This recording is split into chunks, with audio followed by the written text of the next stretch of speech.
हाँ चलो। बात क्या थी? अल्मेनेक। अल्मेनेक मतलब जैसे हमारा पंचांग। क्या हो? वो तो अभी काले गोरे क्या करे, अभी वो दिखना चाहिए। हाँ whatever। तो अल्मेनेक मतलब क्या है? अल्मेनेक मतलब जैसे हमारे पंचांग होते हैं, जिसमें हम देखते हैं कि भाई आज सपोज सनराइज कब होगा, आज मून राइज कब होगा। जैसे हम वो चौथ करते हैं पूजा, अभी कल ही थी या परसों ही थी, तो हम चंद्रमा को प्रणाम करके फिर खाना खाते हैं एंड ऑल। तो ये सारे डिटेल्स हम देखते हैं ना कि कब मतलब से अमावस्या है, कब फुल मून है, कब नो मून है। ओके, पर्टिकुलर सनराइज कब होगा, सनसेट कब होगा, वो सब चीजें जिसमें लिखी हुई हो उसको इंग्लिश में बोलते हैं अल्मेनेक। तो an annual publication giving astronomical data, information about the movements of the sun, moon, timing of the full tides, eclipses and much else that was importance in the everyday life of people। तो अब देखो मानते तो है ये लोग भी okay कि भाई हाँ सबको इफेक्टिव है, यूजफुल है। सो दैट इज देयर, उसको बोलते हैं अल्मेनेक। याद रखना ये भी पूछा जाता है व्हाट इज अल्मेनेक, तो उसमें कौन सी इंफॉर्मेशन होगी। हाँ, देन आती है चेकबुक, वो ऑलरेडी हमने डिस्कस कर लिया है, वही चीज है। A term used to describe the pocket size books that are sold by traveling peddlers called the chapman। These became popular from time of 16th century print revolution oblige। मतलब बेचने वाले को चैपमैन बोलते हैं, पढ़ने वाले को नहीं, बेचने वाले को चैपमैन बोलते हैं, बेचने और उसको चैपबुक बोलते हैं। ओके, डेस्पोटिज्म ये भी पूछा जाए, ये सब एक एक मार्क में। Okay, what is despotism? A system of governance in which absolute power is exercised by an individual unregulated by legal and constitutional checks. मतलब कि कोई बहुत ज्यादा पावरफुल एक्टिविटी कर रहा है बट वो एलिजिबल नहीं है वो सब करने के लिए। मतलब कोई ऐसे कि किसी ने कुछ गलती की और उसने ऐसे बंदूक लेके उसको गोली मार दी, बट तुम कौन होते हो गोली मारने वाले? किसी ने तो गलत किया बट तुमने भी गलत किया, तुमने पावर का यूज किया। Okay, whether you are suppose कोई पॉलिटिशियन है तो उसको नहीं है, और पुलिस को भी नहीं है। Even not even police can shoot directly कि मतलब किसने गलती की है मार दो, वो जुडिशरी का काम है। उनको तो सिर्फ पकड़ के लाना है, सजा देने का काम किसका है? जुडिशरी का काम है। पुलिस वाला मार देता है गोली। हाँ, वो मूवीज में हम देखते हैं। एंड अगेन शूट आउट जो होता है वहां पे ऐसा होता है, लेकिन शूट आउट सारे प्लान्ड होते हैं। ओके, कि मतलब यहाँ हम गए थे, इसने हम पे हमला किया और हमने सेल्फ प्रोटेक्शन में हमने गोलियां चलाई, उससे वो मर गया। यही स्टोरी होती है शूट आउट की। ओके, सेल्फ प्रोटेक्शन में गोली चलाई और मर गया। नहीं तो कोई किसी को ऐसा राइट है नहीं कि कितना भी गलत किया हो, कोई टेररिस्ट भी हो उसको भी कोई पुलिस वाला मार सके, वैसा राइट नहीं है। लेकिन आर्मी वालों के पास हाँ, आर्मी वाले के पास भी बॉर्डर पे है, यहाँ पे नहीं कि मतलब अंदर है और किसी ने गलती की और ऐसे ठोक दिया, ऐसा नहीं कर सकते। ओके, जुडिशरी है उसके लिए, सजा देने के लिए जुडिशरी है। जुडिशरी डिसाइड करेगी कि उसने सही में गलत किया है या नहीं किया है। ओके, तो ये बातें मतलब सब जगह सारे पे भरोसा नहीं कर सकते। क्या आर्मी वाले पे भरोसा नहीं कर सकते। भरोसा तो कर सकती है बट अगेन फिर वो मिसयूज हो जाएगा ना, उनके पास जो पावर है उसका मिसयूज हो जाएगा। कि मतलब जुडिशरी सपोर्ट तो करती है लेकिन फिर कोई भी ऐसा किसी का दिमाग घूम गया, कोई गुस्से वाला है, तो फिर ये एक बार एक सिस्टम बन गया तो फिर भाई कुछ भी गलत किया, इसने इसकी चोरी की, इसको मतलब ये उठा के ले जा रहा था, कुछ भी कर रहा था, उसके माइंड में आया कि ये गलत कर रहा है तो डायरेक्टली सजा दे दी, ऐसा नहीं कर सकते। Okay, that is our constitution का लॉ है और बहुत मेजॉरिटी कंट्री में यही रूल है, डायरेक्टली हम सजा नहीं दे सकते।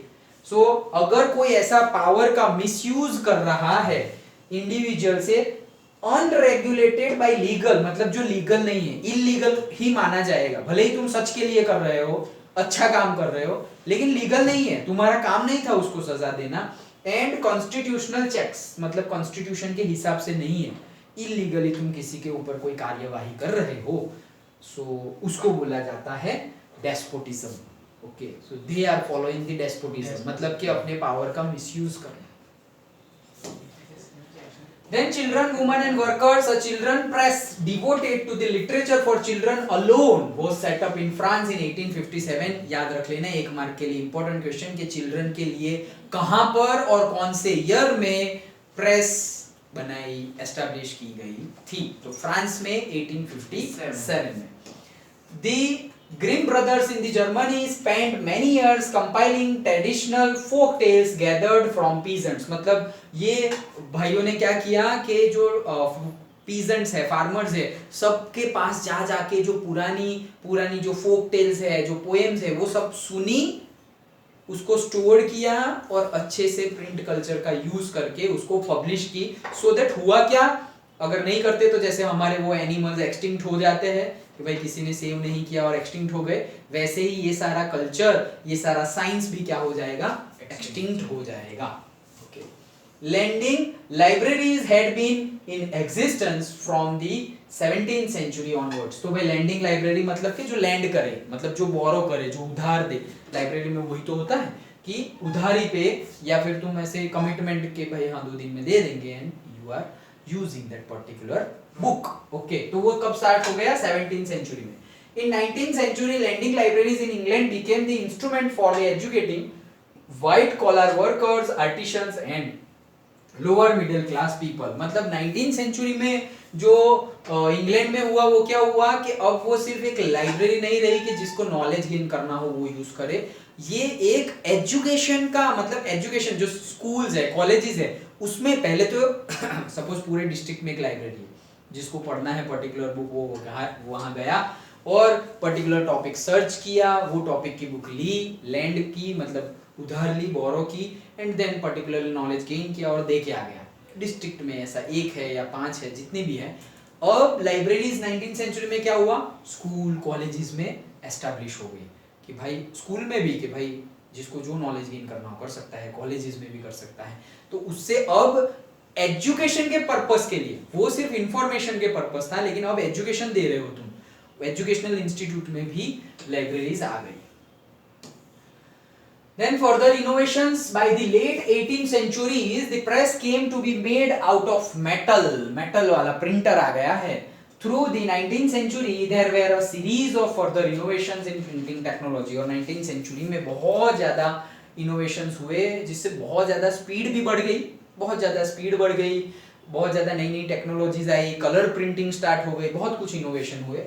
By the mid-19th century, Richard M. Hoy of New York had perfected the power-driven cylindrical press. This was capable of printing 8,000 sheets per hour. मतलब कि अब प्रिंटिंग मैन्युअली नहीं, अब पावर जनरेटेड थी, इलेक्ट्रिसिटी का यूज करके प्रिंटिंग. अब तक जो था वो सब कुछ क्या था, प्रिंटिंग प्रेस तो थी बट मैन्युअल थी कि भाई तुम्हें यहाँ से ऐसे कुछ घुमाना है, गियर सिस्टम, और फिर जाएगा आएगा वैसा सब कुछ. अब पावर ड्रिवन हो गया सब कुछ करना नहीं है. ओके, लाइक दैट, जैसे जेरोक्स मशीन होती है वैसे. और ये पूछा जाएगा 1 मार्क में कि भाई किसने किया था, तो रिचर्ड एम हॉय कहाँ से थे, न्यूयॉर्क से थे, और उन्होंने पावर ड्रिवन सिलिंड्रिकल प्रेस बनाया और उसकी कैपेसिटी थी 8,000 sheets per hour. In the 1920s in England, popular works were sold in cheap series called the shilling series. Again 1 mark का important question, what is shilling series?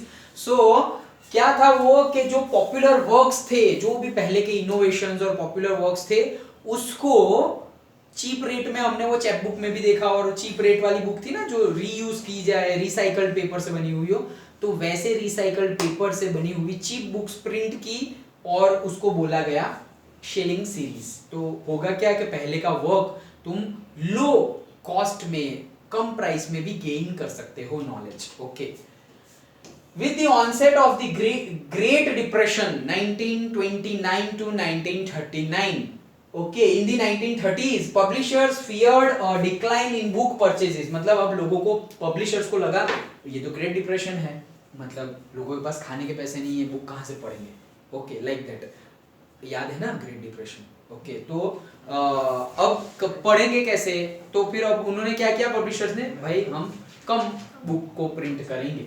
To sustain buying, they brought out cheap paperback editions. तो कम तो print की, at the same time क्या किया, पहले सारी ही books hard cover वाली थी, हार्ड कवर.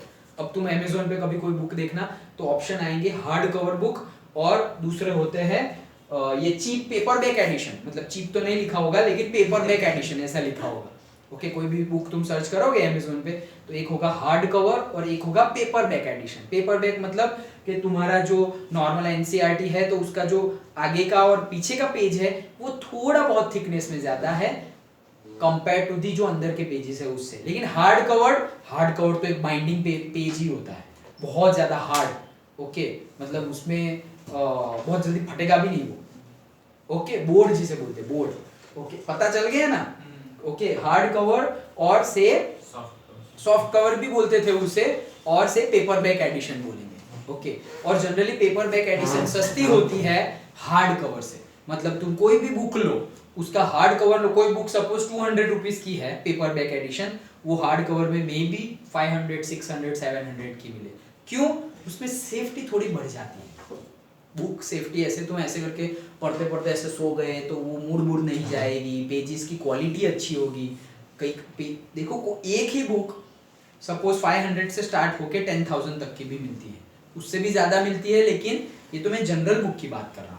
10,000 रुपीज तक की बुक, वही सेम बुक, कंटेंट भी वही, बट पेजेस तुम देखोगे तो तुम्हें पढ़ने में वो ये पढ़ेंगे, मतलब बोर नहीं होंगे। जस्ट लाइक अ प्लास्टिक पेपर जैसे हो गया ना, जैसे मैरिज के एल्बम देखते हैं तो कैसे वो पेज के ऊपर कॉस्टिंग होती है कि भाई ये मैरिज का एल्बम 2,000 रुपीज का, ये 4,000 का, ये 10,000 का। बोले ये एल्बम सेम फोटोग्राफ है लेकिन 2,000 4,000 10,000 क्यों? क्योंकि उसमें जो पेज शीट यूज हुई है, जो शीट है उसकी क्वालिटी, कोई शाइनिंग वाली है, कोई ग्लॉसरी है, कोई मैट वाला है, जैसे तुम्हारे मोबाइल की स्क्रीन होती है। तो लाइक दैट सारी ही फील्ड में, वैसे मतलब बुक में भी ऐसा था कि हार्ड कवर, सॉफ्ट कवर और से पेज पेपर बैक, देन जो फ्रेश पेजेस थे वो, एंड अगेन रिसाइकल्ड पेपर थे उसकी बुक, तो वो सस्ती होती थी। जिसकी जैसी रिक्वायरमेंट वैसा वो ले। ये बात मुझे बहुत लेट में पता चली, ये पर्सनल की ये बात जो है वो मुझे बहुत लेट में पता चली। मैं सोचता था कि अरे भाई कोई एक बुक है वो परचेस की तो वो बुक पर्टिकुलरली कई जगह पे हमें देखने को मिले कि वो 2,000 रुपीज की बुक है, वही बुक कोई दे रहा है 200 रुपीज में। बोले इतना डिफरेंस? मतलब अगर तुम रेलवे स्टेशन पे चले गए तो रेलवे स्टेशन से कोई भी स्टॉल से तुम बुक उठाओगे 100 रुपीज 200 रुपीज 300 रुपीज में मिल जाएगी। बट ये मैंने एक्सपीरियंस किया एक दो बार, मतलब सस्ती है ले लिया, फिर पता चला कि पेज की quality, paper back, hard cover, वो सब मैटर करता है। अंदर के फोटोग्राफ्स कितने शाइन कर रहे हैं वो सब कुछ मैटर करता है। कंटेंट वही रहेगा। If you are able to withstand के पूरी बुक तुम अच्छे से पढ़ लोगे बोर हुए बिना, then you can purchase cheapest book, content तो मिल गया तुम्हें। बट अगर तुम्हें एंजॉय करना है बुक की क्वालिटी, पेपर की quality, then we have to go for higher version. Okay, so ये सब बातें हुई। अब आते हैं इंडिया पे। चलो, India and the world of print. So क्या हुआ? अब सेम ही हुआ है, जो इंग्लैंड में जो यूरोप में हुआ वही सब कुछ यहाँ हुआ है। वहाँ फ्रेंच रिवॉल्यूशन आया था और हम इंडिपेंडेंट हो गए थे। Okay, so India had a very rich and old tradition of hand written manuscripts in Sanskrit, Arabic and Persian as well as in various vernacular languages. तो भाई इन लोग को कुछ भी नहीं पता था, तब से हमारे पास तो मैन्युस्क्रिप्ट है, हमारे पास हजारों साल पुरानी भी मैन्युस्क्रिप्ट आज की डेट में भी है। ओके, सो इंडिया की हिस्ट्री की तो मतलब कंपेयर ही नहीं कर सकते वर्ल्ड हिस्ट्री से। फिर भी अगर बात करें तो इंडिया के पास बहुत सारी मैन्युस्क्रिप्ट थी जो संस्कृत में, अरेबिक में, पर्शियन में और वर्नाकुलर लैंग्वेजेस, मतलब in short local languages. Okay, जैसे गुजरात के पास गुजराती में लिखी हुई सपोज महाभारत है, रामायण है, ग्रंथ है, वेदांत है सब। ओके, साउथ में जाओगे तो तुम्हें तमिल में मिल जाएगा, मलयालम में मिल जाएगा, तेलुगु लैंग्वेज में मिल जाएगा, तो हिंदी में मिल जाएगा। तो अलग अलग लोकल लैंग्वेजेस को क्या बोलेंगे? Vernacular languages. ओके, तो इंडिया के पास ऐसे है और अभी भी है और था भी। Manuscripts were copied on palm leaves or on handmade paper. They would be either pressed between the wooden covers or sewn together to ensure the preservation. अब क्या होता था?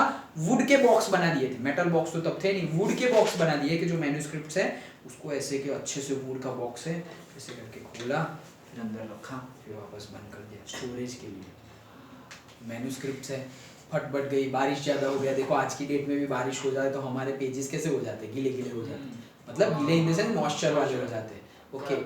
नोट देखो, हमारी करेंसी वो भी वैसी हो जाती है, फट जाती है कभी कभी, ओके। सो क्यों? मॉइस्चर की वजह से ये वो, तो इसीलिए फिर पर्टिकुलर पर्स आते हैं कि भाई इसमें पानी नहीं लगेगा, ओके, वाटरप्रूफ पर्स। और जैसे हमारी बैग होती है तो वाटरप्रूफ बैग लाते हैं हम कि भाई बारिश में भी जाए, थोड़ा भले ही हम रेनकोट पहनेंगे, अंदर है बैग, फिर भी थोड़ा बहुत मॉइस्चर जाएगा, पानी जाएगा, तो वो बुक बिगड़े ना, इसलिए। तो स्टोरेज के लिए, वैसे ही स्टोरेज के लिए वुडन ब्लॉक्स, वुडन कंटेनर्स बनाए जाते थे, या फिर वो जो मैन्युस्क्रिप्ट्स है उसको क्लोथ से स्यूइंग कर दिया जाता था, मतलब सील दिया जाता था, और सील देने के बाद उसको प्रिजर्व किया जाता था। तो डायरेक्टली, एटलीस्ट जो डायरेक्ट है उससे अच्छा है स्यू कर दिया, मतलब सीविंग कर दिया। तो हुआ क्या कि जो मॉइस्चर लगना था वो मॉइस्चर और व्हाटएवर पहले वो क्लोथ को लगेगा, उसके वो वूल है और व्हाटएवर क्लोथ यूज किया है, व्हाटएवर फाइबर यूज किया है उसको लगेगा, उसके बाद मैन्युस्क्रिप्ट्स पे आएगा, okay. So even though pre colonial Bengal, मतलब जब ब्रिटिशर्स ने बंगाल पे कब्जा नहीं किया था, उससे पहले का जो बंगाल था उनके पास भी था सब कुछ। Bengal had developed an extensive network of village primary school, students very often did not read the text. मतलब बंगाल के पास पहले से स्टार्टिंग उन्होंने कहाँ किया था, पहले यहाँ आए, भरूच के पास आए, सूरत में आए, मुंबई गए, केरला गए, फिर वहाँ से घूम के चेन्नई गए, सब जगह गए, सब जगह छोटी छोटी ऑफिसेज बनाई, फिर कोलकाता गए, और फिर कोलकाता में उन्होंने सोचा कि अब यहाँ से हम अपना एम्पायर खड़ा करेंगे, और वहाँ से फिर पूरा नॉर्थ इंडिया में यूपी और दिल्ली तक पहुँच गए थे। फिर धीरे धीरे धीरे जो छोटी छोटी ऑफिसेज थी वहाँ पे उन्होंने फोर्ट बनाना शुरू किया, बड़ी बड़ी ऑफिस बनाना शुरू की, रूल्स लेके आ गए कि भाई हमारे सिवा कोई और बिजनेस नहीं करेगा एंड और वो सब। तो लेकिन उस सबसे पहले भी बंगाल में स्कूल्स में एंड ऑल बहुत सारे मैन्युस्क्रिप्ट्स होते थे, स्टूडेंट जनरली नहीं पढ़ते थे, students very often did not, okay, मतलब जनरली पढ़ते नहीं थे, रीड करते थे कि भाई टीचर पढ़ रहे हैं और हम सुन रहे हैं, okay, like that. They only learn to write, इसीलिए लोगों, मतलब स्टूडेंट्स को लिखना अच्छे से आ गया लेकिन पढ़ना नहीं आया, क्योंकि पढ़ाई की ही नहीं। लिखना आ गया क्योंकि टीचर लिखवा रहा है कि लिखो भाई ए क ख ग ऐसे, बट पढ़ना नहीं आया। पढ़ना आज भी नहीं आता, देखो स्टूडेंट स्कूल में ट्यूशन में ऐसे पढ़ा, चलो पढ़ो, तो कोई कैसे कैसे पढ़ रहा है, कहाँ पॉज लेना है, कहाँ फास्ट पढ़ना है, कहाँ स्लो पढ़ना है, एक्सक्लेमेटरी साइन, क्वेश्चन मार्क, तो ऐसा कोई पढ़ाई में बहुत सारे लोग ध्यान नहीं देते। सबकी बात नहीं कर रहा हूँ, बहुत सारे स्टूडेंट ध्यान नहीं देते। क्यों? किसी ने ध्यान दिलवाया ही नहीं, किसी ने बोला ही नहीं कि भाई ऐसे नहीं पढ़ते, ऐसे पढ़ते हैं, थोड़ा पॉज रखो, क्वेश्चन मार्क हो तो तुम्हें भी ऐसे पढ़ना है कि क्या बात कर रहे हो, तो ये एक्सक्लेमेशन भी आना चाहिए तुम्हारे वर्डिंग में। हम ऐसे ही पढ़ रहे हैं, क्या बात कर रहे हो, ये ऐसा हुआ था, ऐसा क्यों हुआ था, ये सीधे सीधे नहीं पढ़ना है, okay, like that. So many of them became literate without ever actually reading any kind of the text। और बहुत लोग लिटरेट तो हो गए, सबको नॉलेज आ गया, लोग लिख भी सकते हैं, लेकिन एक्चुअली किसी ने कुछ पढ़ा नहीं, खुद पढ़ा नहीं, लिखने से कि भाई एग्जाम आई ये वो, रीड नहीं किया, मतलब बोला नहीं, रीड भी किया, लेकिन रीड करना मतलब आंखों से रीड करने की बात नहीं है, मुंह से बोला नहीं, वो रीड करने की बात है, okay. And print comes to India, तो printing press first came to Goa with Portuguese missionaries in the mid 16th century। ये भी एक मार्क के लिए पूछा जा सकता है कि इंडिया में कब आया था, तो पोर्टुगीज मिशनरीज जो थे वो लाए थे mid 16th century। अलेक्जेंडर आदमी है ना, हाँ अलग अलग दोनों अलग।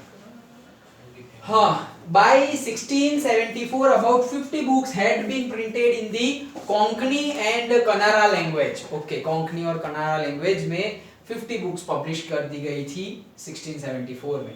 Catholic priest printed the first Tamil book in 1579 at Cochin, and 1730 the first Malayalam book was printed by them। Okay, तो ये भी पूछा जा सकता है, बट लेस इंपॉर्टेंट, बट एक बार तो पढ़ना ही पड़ेगा। From 1780 James August Hicky began to edit a weekly magazine, the Bengal Gazette। ये पूछा जाता है एक मार्क में, तो ये याद रख लेना, बंगाल गैजेट किसने पब्लिश करना शुरू किया, तो नाम याद रख लेना, 1780 से James Augustus Hicky, okay. Then Gangadhar Bhattacharya began to publish Bengal gazette. Okay, तो ये इन्होंने एडिट करना शुरू किया और इन्होंने पब्लिश करना शुरू किया। कंफ्यूज मत होना, दोनों ही क्वेश्चन पूछे जाते हैं। एडिट किसने किया और पब्लिश किसने किया? तो एडिट जेम्स ने किया था और पब्लिश किया है गंगाधर ने। ओके, देन उल्मा और उलमा, legal scholars of Islam and the sharia, a body of Islamic law. मतलब उल्मा मतलब जस्ट लाइक तुमने सुना होगा फतवा, ऐसा सुना होगा, एक न्यूज़ में शायद सुना होगा। फतवा, फतवा मतलब क्या? एक के फतवा जारी कर दिया। ओके, कि ये प्रीस्ट ने और ये गुरु ने फतवा जाहिर कर दिया। तो फतवा मतलब क्या?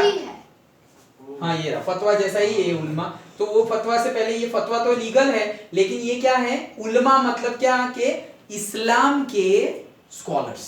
ओके, मतलब इस्लाम के वो स्कॉलर्स जो दूसरों को मतलब नॉलेज स्प्रेड कर रहे हैं। ओके, कि ऐसा होना चाहिए, ऐसा नहीं होना चाहिए, ये अच्छी बात है, ये गलत बात है, वो सारी बातें। सो दैट इज उलमा, legal scholars of Islam. Legal मतलब वो है, उनसे सीख सकते हैं वैसे। एंड दी शरिया, शरिया मतलब जैसे हम हिंदुइज्म में बोलते हैं कि भाई ये ब्राह्मण है, क्षत्रिय है, ये वाले हिंदू है। ओके, तो वैसे ही उसमें है शरिया। ओके, देन फतवा, तो that is just a notice type of thing कि इन्होंने इनके खिलाफ फतवा जाहिर कर दिया। तो मतलब कि उनको बोल दिया कि आगे से ऐसा मत बोलना, ऐसा मत करना, या फिर पर्टिकुलरली एक जनरल फतवा मतलब जनरल एक नोटिस जाहिर कर दी, पब्लिश कर दी कि भाई ये प्रैक्टिस करनी है, ये प्रैक्टिस नहीं करनी है, like that. A legal pronouncement on Islamic law usually given by a mufti, that is the legal scholar। देखो, उलमा, मुफ्ती, वो लोग क्या है? लीगल स्कॉलर्स है। To clarify issues on which the law is uncertain, तो मतलब किसी के बारे में अगर कुछ पक्का नहीं है तो वो चीज़ अच्छी है या बुरी है, सही है, गलत है, वो सारे डिसीजन उलमा, मुफ्ती वो लोग करेंगे। तो डिसीजन तो उन्होंने कर लिया, लेकिन लोगों को तो बताना पड़ेगा। तो उन्होंने एक पेपर पे लिख दिया, उसकी जेरोक्स, उसका प्रिंट कल्चर फिर सबके पास आ गया कि ये गुरुजी ने ये दिया है, ये बताया है, तो उसके हिसाब से फिर आगे फॉलो करेंगे, लाइक